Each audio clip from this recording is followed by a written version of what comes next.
Assalamualaikum warahmatullahi wabarakatuh. Halo semuanya, nama saya Syawalun Najwa Ibrahim dari Pendidikan Khusus Universitas Negeri Jakarta.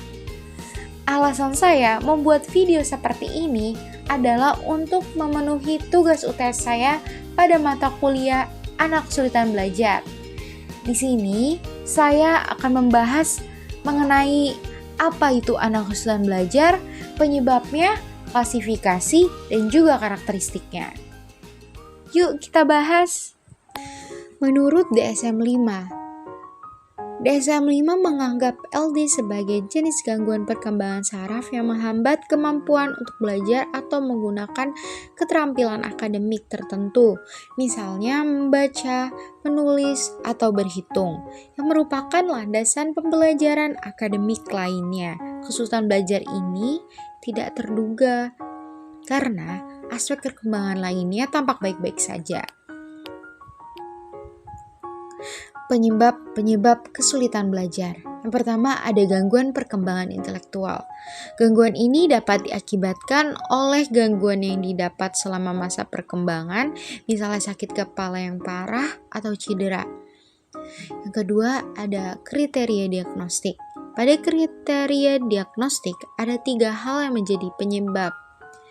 Karena kurang terpenuhinya hal ini, yaitu yang pertama ada kurangnya fungsi intelektual, yang kedua ada kurangnya fungsi adaptif, yang ketiga timbulnya defisit intelektual dan adaptif selama periode perkembangan, yang ketiga ada gangguan belajar spesifik.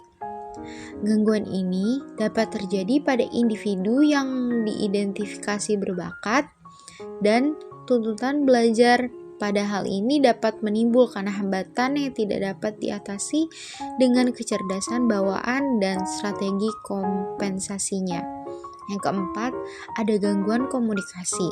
Gangguan ini disebabkan oleh gangguan pada bagian saraf pada setiap individu dan mereka mungkin bisa terjadi bersamaan dengan gangguan perkembangan intelektual.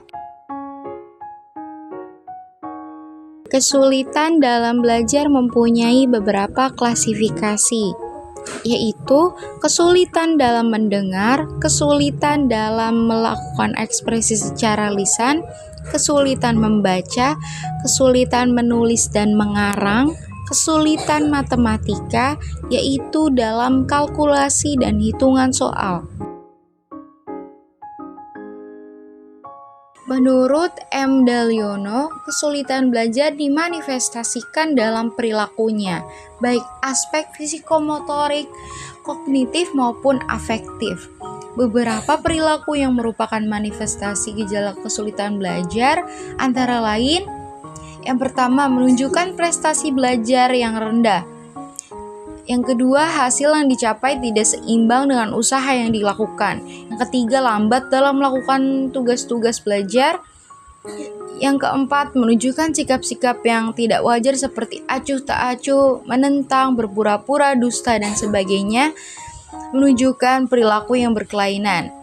Misalnya mudah tersinggung, murung, pemarah, bingung, sedih, cemberut, kurang gembira, selalu sedih. Siswa yang mengalami kesulitan belajar itu biasa dikenal dengan prestasi yang kurang atau underachiever. Anak ini memiliki IQ yang tinggi tetapi prestasi belajar yang rendah. Secara potensial, mereka yang IQ-nya tinggi memiliki prestasi yang tinggi pula.